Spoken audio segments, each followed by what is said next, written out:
Пешна, грандиозно ремек дело на природата. Таа е пештерата со најмаркантен и најголем отвор во Македонија. Висока е 30 метри, широка 45, а долга 124 метри. Се наоѓа на надморска височина од околу 600 метри, на 6 км од Македонски Брод кога се оди кон поречието, лоцирана од десната страна на реката Треска. Заедно со спелеологот доктор Маријан Темовски и историчарот Ивана Настовска се упативме кон пештерата. До самата пештера води поплочена пешачка патека.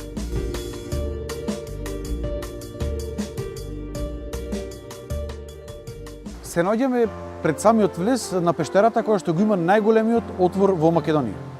Да, тука сме во влезот на пештерата Пешна во Порече. Станува збор за една пештера со маркантни димензии, со најголемиот пештерски влез во Македонија и една огромна сала која што ја сочинува, вклучително и се наоѓа еден поголем карстен извор и самата пештера представува изворска пештера. Навистина, кога ќе гледаме оваа сала, делува импресивно, маркантно, огромно нешто. Дали вакви сали со оваа димензија се наоѓаат и во други пештери во нашата држава? Да, навистина остава еден значаен, маркантен впечаток кој да дојде да ја посети. Добива впечаток колкави се тие димензии, едноставно еден стравопочит кон големината на оваа пештера. Дури беше споредувана од New York Times, мислам дека како со оние пештери од Господар на прстените. Добро, интересно е тоа, секој може да си направи различни фантазии, да се најди некаде во некоја приказна, гледајќи ги овие димензии овде кои што ги имаме. Оно што е интересно е што оваа пештерска сала со овие димензии е лесно пристапна за обичен граѓанин. За споредба, значи во Македонија имаме и други некои пештери кои што имаат пештерски сали со огромни димензии и далеку поголеми од димензиите на пештерата Пешна. Меѓутоа, за да се стигне до нив, возможно е само користејќи спелеолошки техники, например ете во Солунска глава 5, една од подлабоките пропасти во Македонија, има една маркантна сала на дното од пропаста. Меѓутоа, за да стигнете таму, вие треба да се спуштате со јажиње, користејќи ги тие спелеолошки техники, или Драгожелска пропаст во Витачево, во Тиквешијата, исто една маркантна сала. За разлика од нив, кои што можеме ние спелеолозите да ги доживееме тие впечатоци, Пешна дава можност за секој граѓанин да посети, да го види, да го има тој еден впечаток. Ако оваа сала е со тие димензии, тогаш какви се тие сали што ги кажувате, со кои димензии? Па чисто е за споредба, таа во Солунска глава 5 има висина од 170 метри и ширина и должина од околу 150 метри. Значи, ако споредиме тука, некаде му доаѓа околу 3, 4, 5 пати поголеми димензии, па и повеќе него Пешна. Навистина маркантни димензии. Според спелеолозите, оваа пештера на почетокот на низиното формирање не била со ваков отвор, туку далеку помал. Оваа димензија се добила со текот на времето. Но за жал, бидејќи не се направени истражувања, немаме податок од кога точно потекнува пештерата Пешна. Така, значи, овие димензии не ги рефлектира димензиите кога ова сала била активна на формирање, како пештерски канал, него е зголемена со понатамошно рушење на таваницата и всушност и влезот во пештерата е зголемен со отварање, со површинска ерозија, па постепено површината доаѓала накај пештерскиот канал и сега веќе ги имаме овие зголемени димензии. Иначе, ако видите во внатрешноста сега позади, таваницата на пештерскиот канал е отприлика во некое мое ниво, како што сме сега. Ова сето што е нагоре е дополнително срушено од таваницата.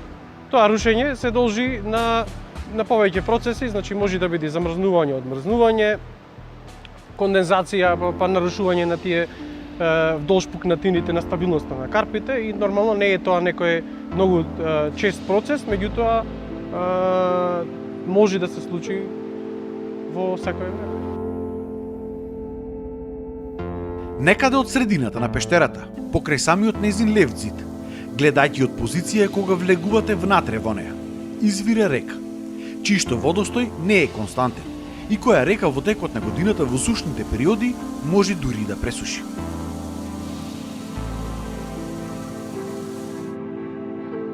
Низ пештерата се расфрлани огромен број карпи, кои најверојатно се производ на самото ширење и кршење на овој отвор по природен пат.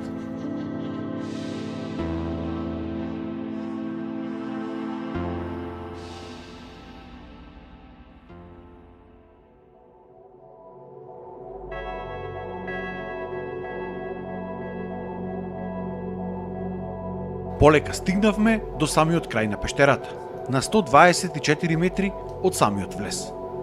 Пештерата завршува со мали тесни канали. Иако се вршени истражувања, овие канали не се пробиени. Но спелеолозите со голема сигурност се убедени дека пешна преку овие канали е поврзана со пештерата Крапа, која се наоѓа на 5 километри од ова место. Се претпоставува дека токму оваа река која што извира во пешна е водата која што понира во пештерата Крапа. Се наоѓаме на самиот крај од пештерата Пешна, на околу 124 метри од самиот влез. Тука на крајот од пештерата се гледаат некои мали канали. Дали некогаш имате истражувано во тие канали, дали продолжува и пештерски систем некаде внатрешно во планината? Имаме истражувано 2006 година, чинам беше, Спелеолошка федерација на Македонија ги организираше спелеолошките клубови и вршевме истражување тука. Како што гледате, овој канал е засипан со седименти и вклучително и тие малечки каналчиња што ги гледавте. Ние копавме таму за да пробиеме, да успееме да најдеме некое продолжување. Меѓутоа, за жал не успеавме. Логично беше да очекуваме продолжување со оглед на количината на вода која што излегува од пештерата. Меѓутоа, не успеавме и следната година веќе со првата поплава овој дел цел беше презасипан наново и она што беше ископано беше затрупано. Дека има пештерски канали позади оваа пештера, логично е да се заклучи со оглед на количината на вода која излегува од пештерата. Меѓутоа, исто така вршени се хидроложки истражувања со тоа што на околу 5 километри од овде, 400 метри поголема надморска висина, се наоѓаат понорите на Крапска река, каде е уфрлена боја и таа боја е излезена во врлото Асановец, но и тука во Пешна. Уште еден доказ кој што ни укажува на тоа дека има поврзаност меѓу пештерата Пешна и Крапска река се и седиментите кои што ги наоѓаме во пештерата.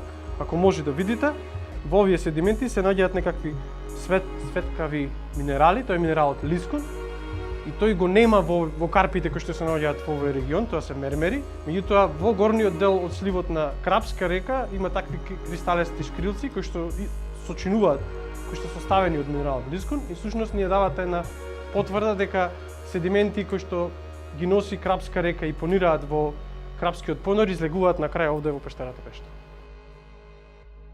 Заинтересирани од овие тврдења, од Пешна заминавме кон пештерата Крапа, каде во неја понира Крапска река, која се вика така по селото Крапа, кое што се наоѓа во непосредна близина.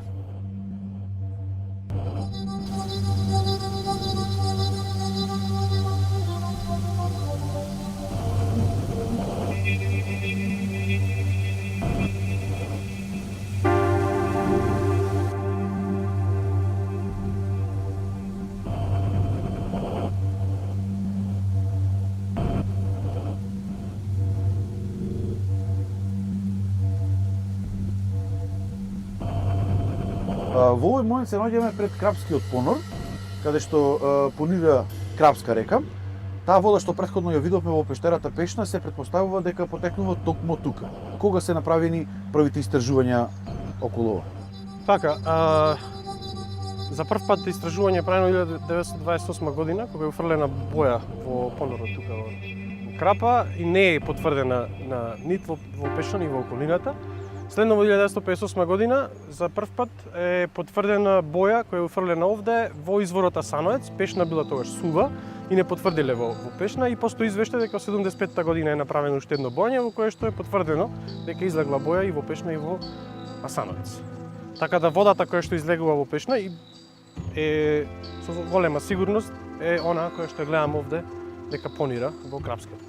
Асановец каде се наоѓа? Асановец се наоѓа, тоа е интересна ситуација, Асановец се наоѓа од другата страна на Треска, значи водата од овој понор овде всушност патува и под Треска и излегува од другата страна на реката.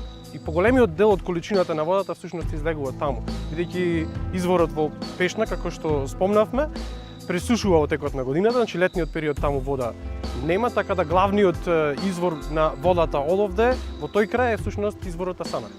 Инаку Пешна се наоѓа на 5 километри од Крапа, а изворот Асановец, кој што е од другата страна на Треска, се наоѓа на 6 километри од Крапа. Според истражувањето од 1975 година и боењето на водата, утврдено било дека водата од тука до Пешна и Асановец стигнала за 5 дена, односно дека таа се движи со брзина од 10 метри на час. Пред 15 на години, овој пештерски систем е истражуван и од француски спелеолози. За колкав пештерски систем станува збор тука, дали се знае, дали се направи некакви испитувања, дали е влезено во овој крапски понор некогаш? Така, тука се правени истражувања и во главниот крапски понор и во вториот понор кој што се наоѓа тука на 50 на метри. Истражувањата се вршени На 50 на метри од овој понор? Од овој понор тука на 50 на метри се наоѓа вториот понор. Истражувањата се вршени од спелеолошко друштво Пеони во соработка со француски спелеолози од Ница. И двете локации, двата понори се истражени во должина од околу километар и нешто, и километар и 200 метри, 300 метри. Односно, се вкупната должина на истражени пештерски канали е околу 2,5 до 3 километри во овај простор овде, а најголемата длабочина е во главниот понор, 195 метри, вториот понор е 180 метри длабочина. Значи, од оваа локација, 180, односно 195 метри во длабочина е истражено и завршува со сифон.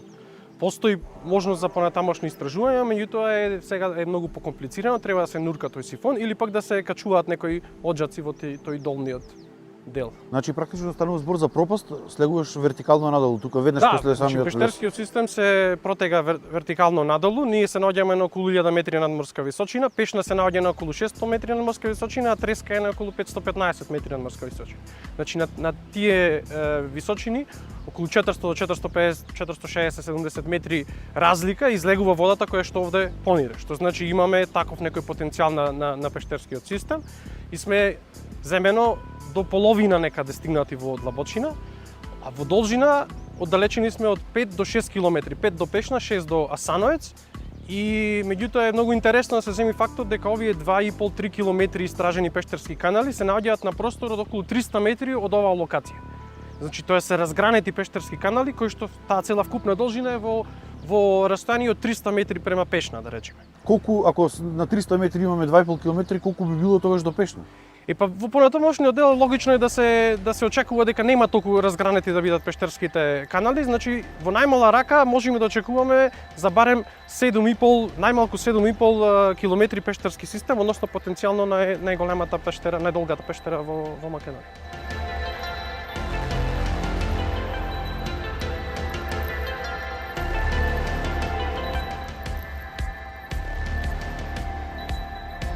Отидовме и 50 на метри понатаму од ова место, до стариот понор каде некогаш понирала Крапска река. Во понорот сега не течи вода, а на теренот може да се забележи старото корито од реката која што водела до овој понор.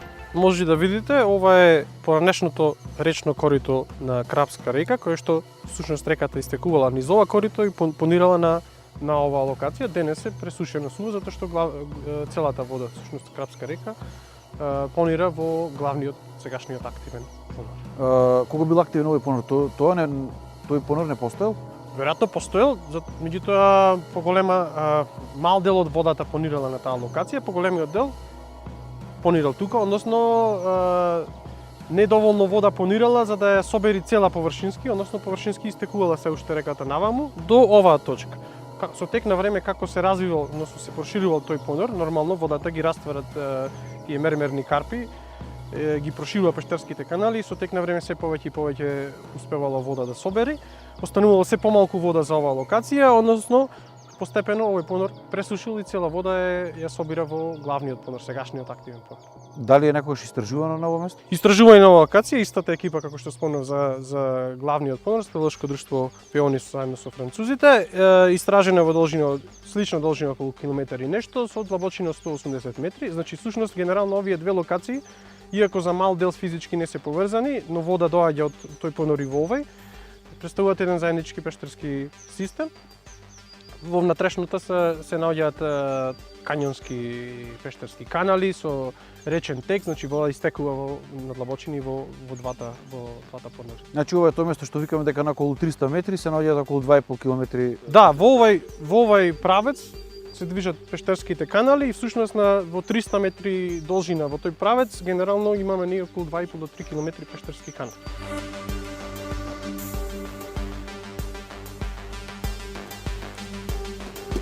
За да видиме што точно има во овие крапски понори и како водата понира во нив, се вративме повторно тука после неколку денови, заедно со претседателот на Спелеолошката федерација на Македонија Дарко Недановски и членот на Спелеолошкиот клуб Златобрв од Прилеп Дамјан Макешовски. Сега ја носевме и целата потребна опрема за влегување во пештери.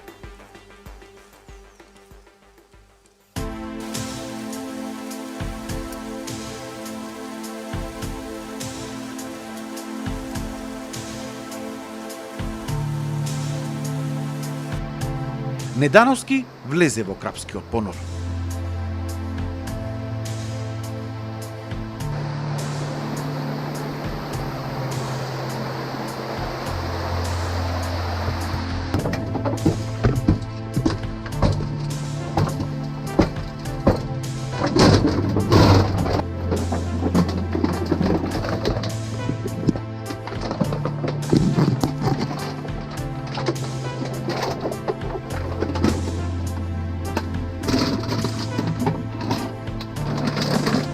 Но за жал, сликата не беше воопшто убава.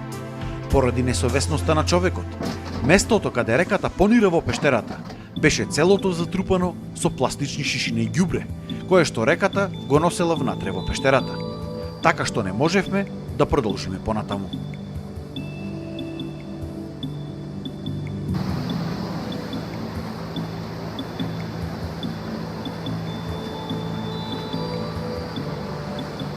Сега се наоѓаме пред првиот и активниот понор на Крапската река, каде што е буквално цела река влегува внатре во оваа пештера и внатре понира во големите пештерски канали. Со цел да ги покажеме прекрасните убавини на оваа пештера, на овој понор, тие внатре сегменти, сите тие тесни канали исполнети со вода. За жал,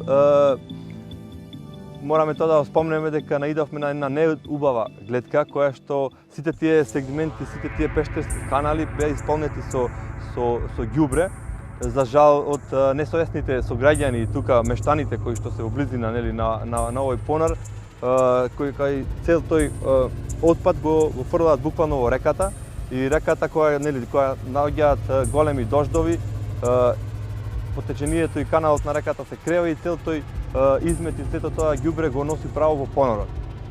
Тоа е наистина голема штета за овој понор, бидејќи не можеме да продолжиме со нашите истражувања, не можеме да истражиме и да доприме до тоа што е недопрено во овој понор, бидејќи станува збор за голем систем на пештерски канали, на голем систем на голема количина на вода која што понира во ова длабоко во оваа планина, и секако таа вода понира низ сите тие канали и излегува во одредени извори во локалното подрачје на овој понор.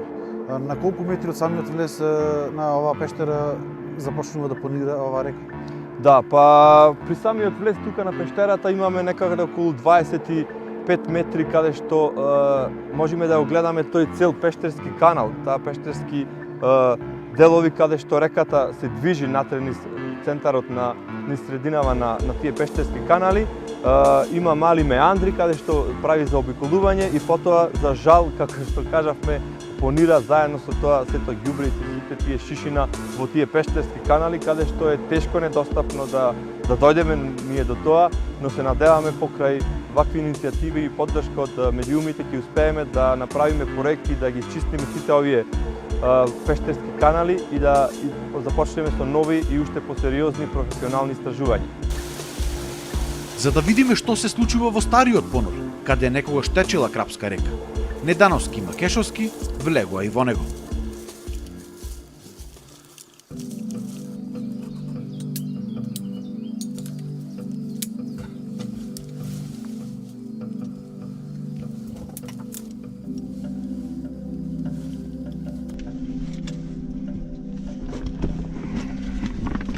Која е другата?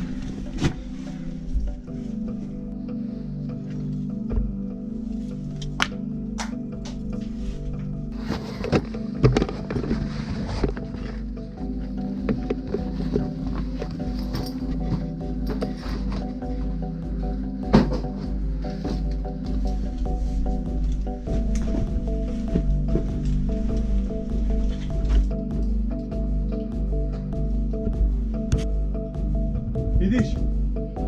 Ајде.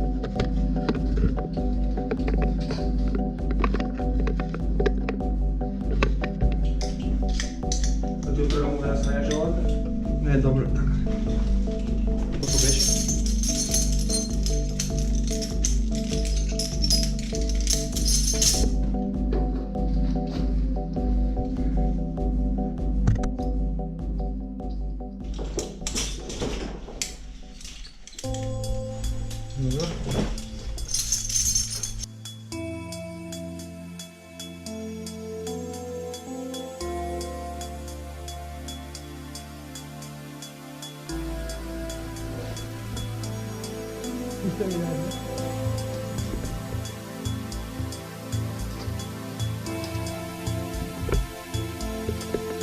Тесни и опасни вертикали кои што водат надолу, каде на крајот од тој понор, на околу 180 метри длабочина, се наоѓа сифон, односно пештерско езеро. Мораш со поголемо внимание и пажливо да се движиме кон тие пештерски камиња кои што се насипани, како што спомнавме.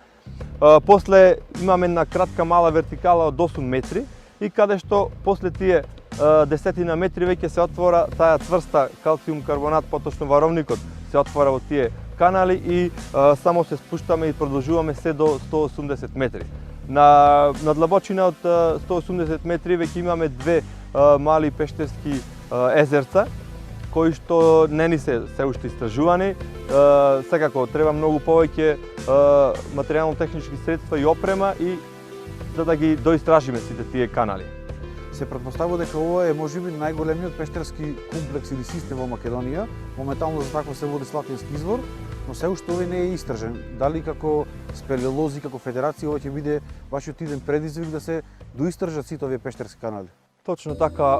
Овај представува најголем потенцијален пештерски систем кај нас после Слатински извор, бидејќи нели како што е станува голем за неколку километри должини, каде што ова вода понира. И секако дека ние продолжуваме со нашите идеали за промоција на спелеологијата, како и науката и да се допридонеси за општеството, за развој на оваа наука, за истражување како биолошки, растителен и научниот свет тука кај нас. Буквално се што опфаќа под земјата. Секако тоа било и една туристичка промоција на целиот овој регион тука, поречијата. Точно така, тоа представува огромен потенцијал, бидејќи овие работи се навистина реткост кај нас тука. Тука имаме огромен систем на пештери, подводни езера, значи цела река, буквално сета ова Крапска река која што врви низ селото, влегува во овој понор внатре во пештерата. Тоа е нешто атрактуелно, нешто што не може да се види секојдневно и уште помалку што не може секој да го види, бидејќи е потребно вистински голема пред се психофизичка способност, многу поминати обуки, а секако одделот кој што при влезот, при понорот би можеле да го гледаат и за сите, нели, туристи и оние љубители кои што се сакаат да се сретнат со нешто непознато, нешто ново, да искусат, да видат како е буквално реката да влегува внатре во тие пештерски канали во пештерата, мора да бидат со, како што кажавме, со искусни луѓе, обучени, со спелеолози водичи, кои што се спремни за да ги представат сите овие прекрасни пештерски убавини. Овој подземен пештерски свет на системот Пешна и Крапа, освен што плени со својата убавина и мистика, има и значајна историја. Се наоѓаме во делот од пештерата каде што тука позади нас се наоѓа една тврдина. Дали се знае од кога таа потекнува? Така. Се наоѓаме на локалитетот Пешна, кој што на археолошката карта на Македонија е датиран од доцна антички период. Оваа тврдина што е позади нас се наоѓа и е датирана од 14 век, односно од среден век. Но се смета дека во нашата, односно во локалитетот Пешна има од доцнежни времиња живот, затоа што самата пештера дава и услови и можности да може тука да се обавува еден живот. Зошто викам така? Затоа што имаме тука затворен простор од три страни, односно самата пештера дава можност да имаме затворен простор, односно да не се дува ветар или да не врни дожд, па така луѓето може да се скријат тука. Бидејќи знаеме дека во праисторијата луѓето се заштитувале и оделе во пештерите за да се заслонат од животните, но исто така и од елементарните непогоди, бидејќи тие не знаеле да си го представат времето, односно она што им се случува од непријатноста, односно она што доаѓа од климатските промени. Па така имаме период, кој што може да е од праисторијата, но се уште не е материјално за жал докажан. Затоа на археолошката карта го датираме како доцна антички период, а бидејќи е тоа така затоа што во подножието на самиот локалитет Пешна се пронајдени неколку гробници, односно тоа е една некропола од доцна антика што се датира помеѓу 300 и 600 година од нашата ера. Според историските податоци кои што ги имаме и археолошките истражувања кои што се направени и подкрепени, се смета дека тука е изградена една доцна античка рудничка населба каде што фигурирала и тука работели и живееле луѓе. Оние гробници кои што се најдени во долниот дел на самиот локалитет, за жал дел од нив се ограбени од диви копачи, но она што го знаеме е дека дел од нив се погребани со луѓе кои што работеле во самата рудничка населба, односно биле посиромашни, но е карактеристичен еден гроб кој што е изграден од свото тули. Тоа значи дека тој гроб припаѓал на некој човек кој што е од повисок сталеж.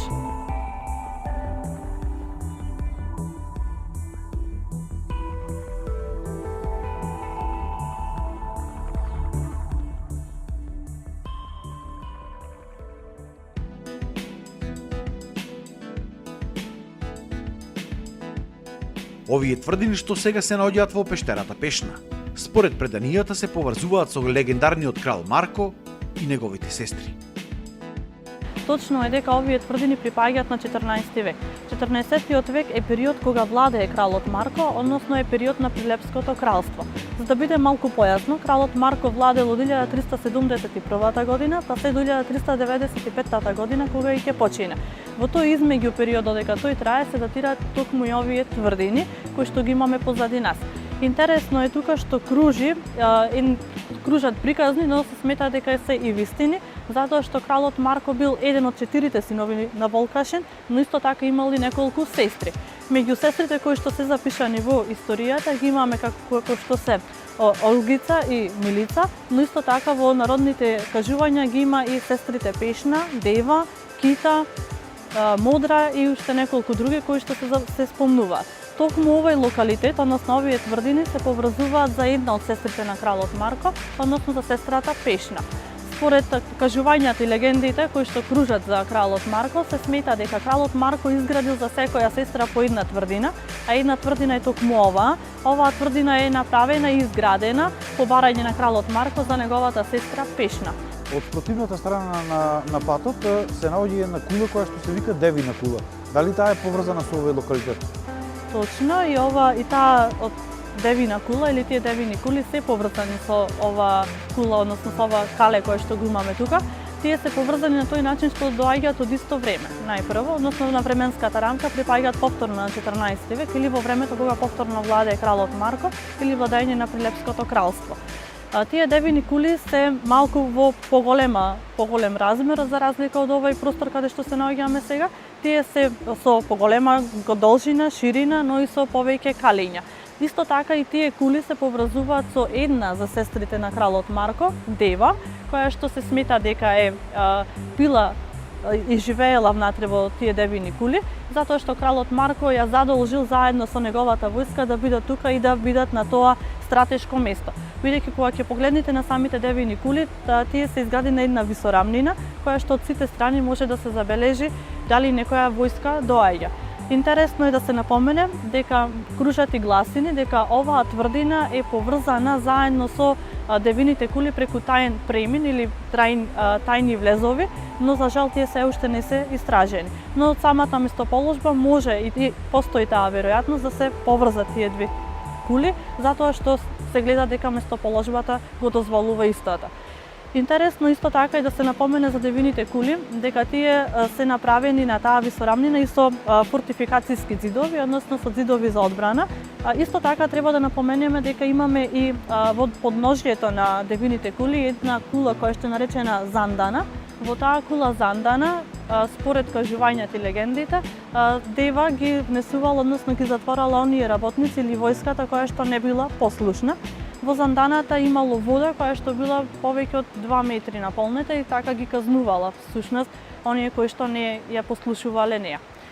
Друго што треба да кажеме за девините кули се неколкуте легенди кои што кружат. Една од легендите всушност беше и ова приказна за сестра, дека била на сестрата Дева на кралот Марко, но постои уште една легенда за која што се верува дека тука живеел чичкото на кралот Марко, Драгоман, кој што во негово време дошла некоја девојче, момиче, кое што живеело тука заедно со него. Кралот Марко, кога дошол на посета да ја провери тврдината, да види дали е во добра состојба, се заљубил во девојчето и сакал да ја земе за жена. Но доаѓајќи и османлиите од едната страна го грабнуваат девојчето и потоа започнува потрага за тоа девојче кое што е грабнато од овие девини кули. Па започнале да викаат дево, дево, девице, каде си? Па така и ги добиле тие имиња девини кули. Значи тоа се две различни приказни со кои што се верува дека се поврзани девините кули. Богата историја, природни убавини, фасцинантен, недопрен и неистражен подземен свет, пештерски езера и неколку километри подземни пештерски канали. Со целото ово богатство, овој регион секоја година е атрактивна дестинација за голем број туристи кои што го посетуваат, како од нашата држава, така и од странство.